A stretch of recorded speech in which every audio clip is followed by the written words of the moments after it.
Hi friends, welcome back to our channel. நம்ம இன்றைக்கி ஒரு சூப்பரான ஹெல்த்தியான ரெசிபி தான் ஃப்ரெண்ட்ஸ் செய்ய போகிறோம். Moringa leaves pickles. இந்த மொரிங்கா லீவ்ஸில் இல்லாத பெனிஃபிட்ஸை இல்லை அப்படின்னு சொல்லலாம் ஃப்ரெண்ட்ஸ். இதனோட பெனிஃபிட்ஸை அடுக்கிக்கொண்டே போகலாம். அது ஒரு பிக்கிளாக நம்ம சூப்பராக எப்படி செய்யலாம் அப்படின்னு பார்க்கலாமா?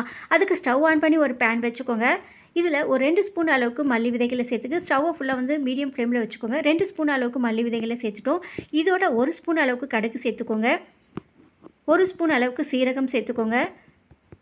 3/4 ஸ்பூன் அளவுக்கு நம்ம வெந்தயம் சேர்த்துக்கலாம். நம்ம சேர்த்த கடுகு சீரகம் அளவை விட கொஞ்சம் குறைவாக நம்ம வெந்தயம் ஆட் பண்ணிக்கலாம். வெந்தயம் அதிகமாக சேர்த்துட்டிங்கன்னா கசப்பாயிடும். கொஞ்சமாக குறைவாக சேர்த்துக்கோங்க. வெந்தயம் சேர்த்ததுக்கப்புறம் ட்ரை ரோஸ்ட் பண்ணிக்கோங்க. ஸ்டவ்வை ஃபுல்லாக வந்து லோ ஃப்ளேமில் இல்லை மீடியம் ஃப்ளேமில் வச்சு நல்லா வாசம் வர வரையும் ட்ரை ரோஸ்ட் பண்ணிக்கோங்க. இப்போ இது நல்லா ட்ரை ரோஸ்ட் ஆகிடுச்சு. ஒரு பிளேட்டில் ட்ரான்ஸ்ஃபர் பண்ணிக்கோங்க. ஸோ இப்போ அதே பேனை வச்சு 1 ஸ்பூன் அளவுக்கு ஆயில் சேர்த்துக்கோங்க. இதோட ஒரு 10 வரமிளகாய் ஆட் பண்ணிக்கோங்க. கொஞ்சமாக ஒரு 1/2 ஸ்பூன் அளவு ஆயில் சேர்த்தா கூட போதும். ஸோ இதோட நம்ம ஒரு 10 வரமிளகாய், காய்ந்த மிளகாய் சேர்த்துக்கோங்க. இப்போ நம்ம வாஷ் பண்ணி எடுத்து வச்சுருந்த முருங்கைக்கீரையும் சேர்த்துக்கோங்க. நம்ம 1 கப் அளவுக்கு முருங்கைக்கீரையை நல்லா வாஷ் பண்ணி எடுத்து வச்சுருக்கோம். ஸோ அதோடு சேர்த்துக்கோங்க ஃப்ரெண்ட்ஸ். இந்த மொரிங்கா லீவ்ஸில் பார்த்தீங்கன்னா ஃப்ரெண்ட்ஸ், நம்ம ஸ்கின் கேருக்கு ரொம்ப சப்போர்ட் பண்ணும், ஹேர் க்ரோத்துக்கு ரொம்ப ஹெல்ப் பண்ணும். ஸோ இதோட நம்ம புளியை சேர்த்துக்கலாம். ஒரு சின்ன நெல்லிக்காய் சைஸ் அளவு புளியை சேர்த்துக்கோங்க. கொஞ்சமான அளவு இந்த அளவு சேர்த்துக்கோங்க. இப்போ இது நல்லா வந்து பச்சை வாசம் போகிற வரையும் ஸ்டவ்வை ஃபுல்லாக மீடியம் ஃப்ளேமில் வச்சு நல்லா வதக்கி விட்டுக்கோங்க. இது நல்லா பச்சை வாசம் போகிற வரையும் வதங்கினா அந்த முருங்கைக்கீரையோட அந்த கசப்பு தன்மை தெரியாது. அப்போ தான் வந்து உங்களுக்கு அந்த ஊறுகாய் வந்து டேஸ்ட் ரொம்பவே நல்லாயிருக்கும். ஸோ இது பார்த்தீங்கன்னா ஃப்ரெண்ட்ஸ், பிளட் சுகரோட லெவலை கண்ட்ரோல் பண்ணும், நம்ம ஹேர் க்ரோத்துக்கு ஹெல்ப் பண்ணும், நம்ம ஒரு ஆன்டி ஏஜிங்காக இருக்கும். ஸோ அதாவது பார்த்தீங்கன்னா ஃப்ரெண்ட்ஸ், நம்ம வயதான தோற்றத்தையும் இது குறைக்கும் இந்த முருங்கைக்கீரை. இப்போ இதை நல்லா ஒரு மிக்ஸி ஜாரில் சேர்த்து நம்ம வறுத்து எடுத்ததெல்லாம் வந்து பொடி பண்ணி எடுத்துக்கலாம் ஃபஸ்ட்டு. இப்போ பாருங்கள், நல்லா பொடிச்சு எடுத்துட்டோம். இப்போ நம்ம முருங்கைக்கீரையை வதக்கி வச்சுருந்ததையும் மிக்ஸி ஜாரில் சேர்த்து நல்லா ஃபைன் பேஸ்ட்டாக அரைச்சி எடுத்துக்கோங்க ஃப்ரெண்ட்ஸ். ஸோ இந்த மாதிரி ஊறுகாவாக செஞ்சு வச்சுக்கும்போது பார்த்திங்கன்னா சூப்பராக டேஸ்ட்டாக இருக்கும்.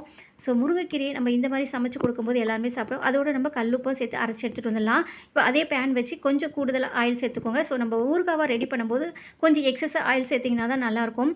ஆயில் சேர்த்ததுக்கப்புறம் அதோடு நம்ம அரைச்சி வச்சுருந்தா அந்த முருங்கைக்கீரை பேஸ்ட்டை ஆட் பண்ணிக்கோங்க. சேர்த்து நல்லா அது 1 நிமிஷம் நல்லா அந்த ஆயில் பிரிஞ்சு வர வரைக்கும் நல்லா மிக்ஸ் பண்ணிக்கோங்க. ஸோ இந்த முருங்கைக்கீரையில் பார்த்திங்கன்னா ஃப்ரெண்ட்ஸ், நம்ம இம்யூனிட்டி பவரை இன்க்ரீஸ் பண்ணி கொடுக்கும். ஸோ நிறைய ஹெல்த் பெனிஃபிட்ஸ் இருக்குது. நம்ம எலும்போட ஹெல்த்துக்கும் ரொம்பவே நல்லது. எலும்பு நல்லா வந்து ஸ்ட்ராங்காக வச்சுக்க ஹெல்ப் பண்ணும். வாரத்துக்கு ஒரு 2 முறையாச்சும் நம்ம இந்த முருங்கைக்கீரையை எப்படியாச்சும் நம்ம ஒரு துவையலாவோ இல்லை ஒரு கடையலாவோ செஞ்சு சாப்பிட்டணும் ஃப்ரெண்ட்ஸ். இந்த மொரிங்கா லீவ்ஸில் நம்ம இட்லி பொடியாக கூட ரெடி பண்ணியிருக்கோம் ஃப்ரெண்ட்ஸ். அந்த வீடியோவும் நம்ம சேனலில் ஆல்ரெடி அப்லோட் பண்ணியிருக்கோம். ஸோ தேவைப்பட்டால் செக் பண்ணி பார்த்துக்கோங்க. ஸோ இப்போ இது நல்லா ஆயிலாக நல்லா பிரிஞ்சு வந்துடுச்சு. இந்த ஸ்டேஜில் நம்ம பொடி பண்ணி வச்சுருந்த பொடியை சேர்த்து நல்லா 1 நிமிஷம் கலந்து விட்டுக்கோங்க. ஸோ இந்த மொரிங்கா லீவ்ஸில் நம்ம சில பேர்லாம் பார்த்திங்கன்னா உடம்புல வந்து பிளட்டே இல்லை அப்படின்னு சொல்லுவாங்க. ஸோ நம்ம உடம்புல பிளட் லெவலை இன்க்ரீஸ் பண்ணுறதுக்கு ரொம்ப ஹெல்ப் பண்ணும். இம்யூனிட்டி பவர் அதிகரிக்கும், கொலஸ்ட்ரால் லெவலை கண்ட்ரோல் பண்ணும், சுகர் லெவலை கண்ட்ரோல் பண்ணும். ஸோ ஹேர் க்ரோத்துக்கு ஹெல்ப் பண்ணும், ஆன்டி ஏஜிங்காகவும் இருக்கும். ஸோ அதாவது பார்த்தீங்கன்னா ஃப்ரெண்ட்ஸ், நம்ம வயதான தோற்றத்தையும் குறைக்கும், போன் ஸ்ட்ராங்காக வச்சுக்க ஹெல்ப் பண்ணும். ஸோ நம்ம கொலஸ்ட்ரால் லெவலை கண்ட்ரோல் பண்ணும். நிறைய ஹெல்த் பெனிஃபிட்ஸ் இந்த மொரிங்கா லீவ்ஸில் இருக்குது ஃப்ரெண்ட்ஸ். ஆல்ரெடி பார்த்தீங்கன்னா நம்ம சேனலில் இந்த மொரிங்கா லீவ்ஸை வச்சு ஒரு இட்லி பொடி வீடியோவும் போட்டிருக்கோம். ஸோ தேவைப்பட்டால் செக் பண்ணி பார்த்துக்கோங்க. ஸோ வீக்லி ஒரு 3 டைம்ஸ் இந்த மொரிங்கா லீவ்ஸ் நம்ம எடுத்துக்கிறது ரொம்பவே நல்லது ஃப்ரெண்ட்ஸ். இப்போ பாருங்கள், நல்ல சூப்பரான மொரிங்கா லீவ்ஸ் பிக்கிள்ஸ் ரெடி ஆகிடுச்சு. ஸோ அவ்வளோதான் ஃப்ரெண்ட்ஸ். இப்போ நீங்கள் ஒரு கண்டெய்னரில் ஸ்டோர் பண்ணி வச்சுக்கலாம். ஸோ ஃப்ரிட்ஜில் வச்சு ஒரு 1 வீக் வரையும் நீங்கள் யூஸ் பண்ணிக்கலாம் ஃப்ரெண்ட்ஸ். நீங்கள் சுட சாதத்தோடு போட்டு சாப்பிடும்போது பார்த்தீங்கன்னா சூப்பராக அவ்வளோ அட்டகாசமாக இருக்கும் ஃப்ரெண்ட்ஸ். இட்லி தோசைக்கும் சைடிஷாக வச்சுக்கலாம், சாதத்துக்கும் சைடிஷாக வச்சுக்கலாம். ஸோ கண்டிப்பாக இந்த ஹெல்த்தியான ரெசிபிஸை ட்ரை பண்ணி பாருங்கள் ஃப்ரெண்ட்ஸ். பிடிச்சிருந்தா லைக் பண்ணிக்கோங்க, உங்கள் ஃப்ரெண்ட்ஸ் அண்ட் ஃபேமிலிக்கும் ஷேர் பண்ணிக்கோங்க. இந்த மாதிரியான யூஸ்ஃபுல்லான வீடியோஸ்லாம், குக்கிங் வீடியோஸ்லாம் உங்களுக்கு வரணும்னா நம்ம சேனலில் மறக்காமல் சப்ஸ்கிரைப் பண்ணி கூட பெல் பட்டனை கிளிக் பண்ணி ஆல் அண்ட் ஆப்ஷன் ஓகே பண்ணிக்கோங்க.